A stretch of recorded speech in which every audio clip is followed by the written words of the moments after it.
Bramble Scramble. Oh, I hated the Bramble stages. I hated them so much. Any stage where, like, large portions of the world are death, it's just not pleasant. It turns out that when large portions of the world are death, that's not a pleasant experience. Yeah, you just kind of get through.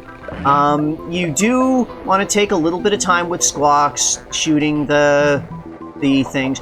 One thing that I'm not sure, also I don't think is ever told to you, squawks flies faster forward if you have the run button held. So that's something that, like, it makes sense from a video game controls perspective, but it's not something that you would necessarily automatically know. So, and that is something that you absolutely need to know for some of the levels that have squawks. Particularly Screech's Sprint. Like, I'm pretty sure that running quickly was necessary in order to get the time to get the photo for that one. Now you will note there are a couple of spots here where I just screwed up and took a hit, and it's fine, because they're immediately past a checkpoint. Like I've said, there is an amount of leeway with these stages, with these times that you need to beat. So, like, you don't need to be absolutely perfect. If you ever die, like, 10 seconds or more past a checkpoint, that you're not going to have the leeway to manage. And, like, really just kind of fucking around and dawdling for things that you're not going to be able to do too much of. But yeah, there's Bramble Scramble.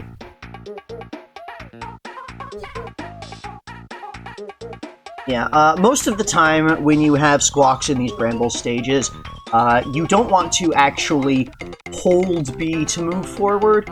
You want to be tapping B so that you're moving forward. You're sometimes getting the speed boost from having it held down, but you're also firing your nut shots forward. Rickety Race I actually cleared on my first pass through. Because, you know, first you need to clear all of the stages, getting the better than 5-minute times, and then you need to go back and do all of Cranky's times. But if you cleared Cranky's times already, then you still have your best time there. You don't need to do it again. So there is at least that.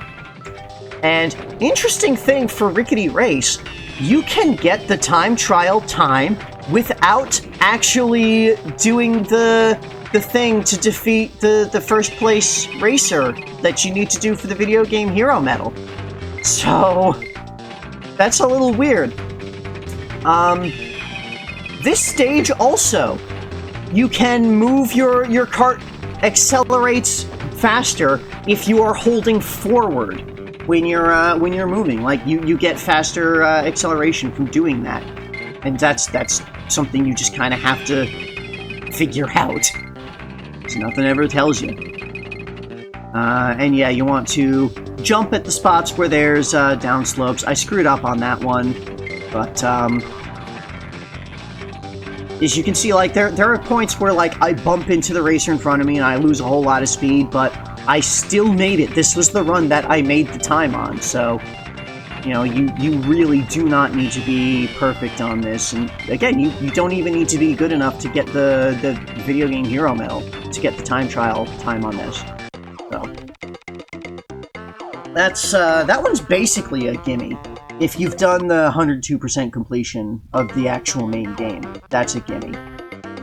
Mudhole Marsh. This one I think is the one. Yeah, this is definitely the one that caused me a lot of trouble. There's a lot of very jank things that I do in this, as you see right there. First off, just killing those 3 dragonflies at the start in a very weird, jank way. It doesn't look like it should work, but it does. Here, I'm rolling underneath the platforms to roll jump through so that I can jump across without needing to deal with those mini-neckies. A lot of spots where you need to not be holding run so that you're not picking up all these chests that litter all over the place. Here is the stage where I found out that a high enough combo doesn't get, 9 is the maximum amount that you can get from, for Clock Frozen from one combo. So anything more than X9, and you're just wasting, time that you could be getting. Getting past that section, that previous section with all those neckies on the reeds, that took me a lot of attempts to figure out. A lot of the areas of the stage. One of the problems that I had with the Marsh stages in general was with the lily pad platforms. Also, there, a bit of loss from checkpoint there, but it's fine. It's fine. But yeah, the lily pad platforms, those in particular just look wrong for what their hitboxes actually are. Like the spot where there's like the little leaf, the side that has the leaf, the actual platform ends significantly earlier than the graphic makes it look like, to me at least.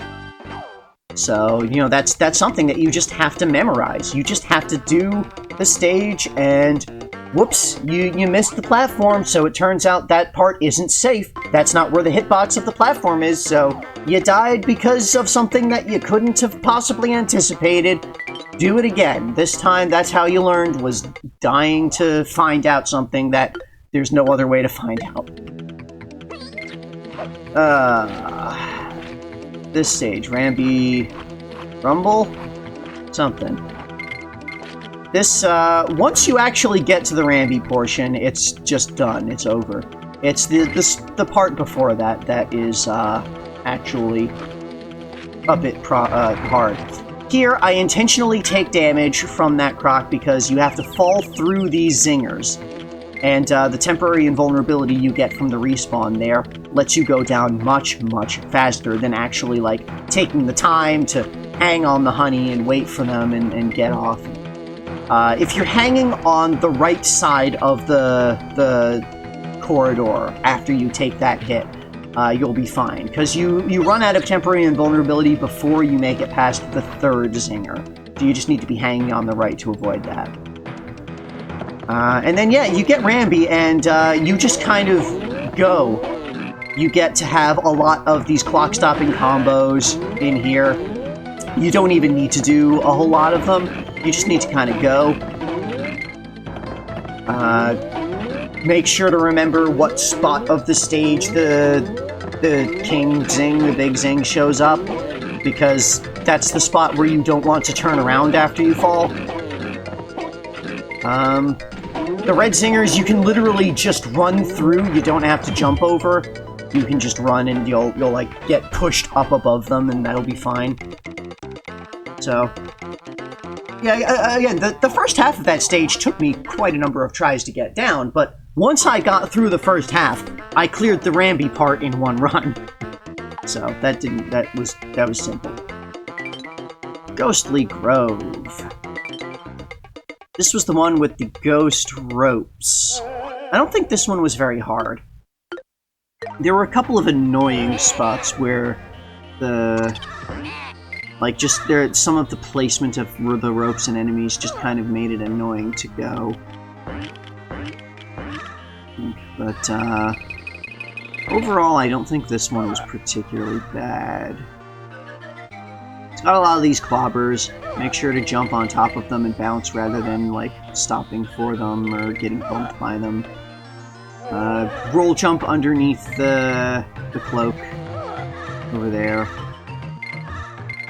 Now that's a major thing to keep in mind, is the fact that you've got the roll jump. This spot's kind of annoying because you've got the ropes. You can't not grab a rope if you are moving laterally while you are like in the air there. You will grab that rope and then you'll need to drop because you don't want to get into the bonus barrel because that's just a waste of time. Died immediately past a checkpoint there, that's fine.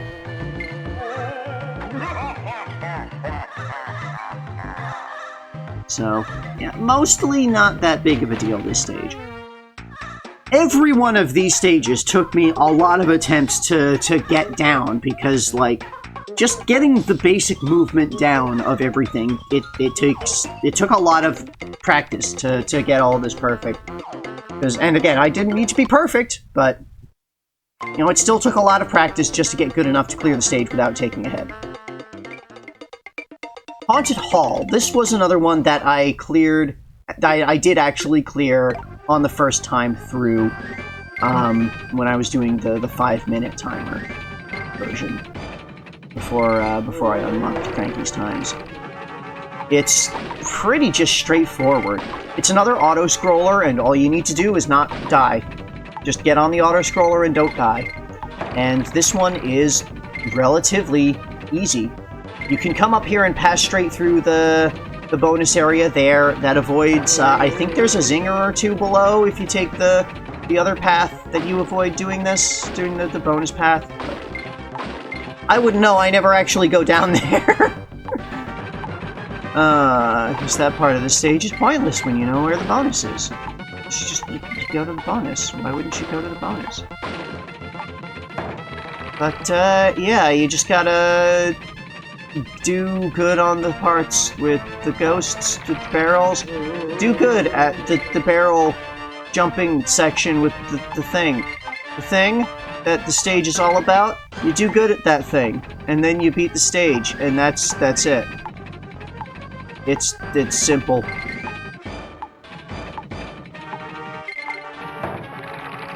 So, yeah, that's another spot that if you go through the bonus tunnel there, it's a little hard to do the jump to actually get through there, but if you manage it, you get to avoid those couple of zingers up there, so you get a little bit of a reprieve in the run doing that, but not at all necessary. Doesn't, like, save you time. Just, again, makes it a little safer.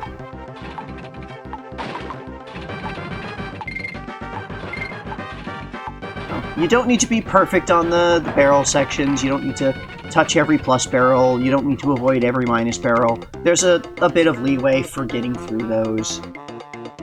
And yeah, you clear the stage without dying, and that gets you the score. And again, auto scroll.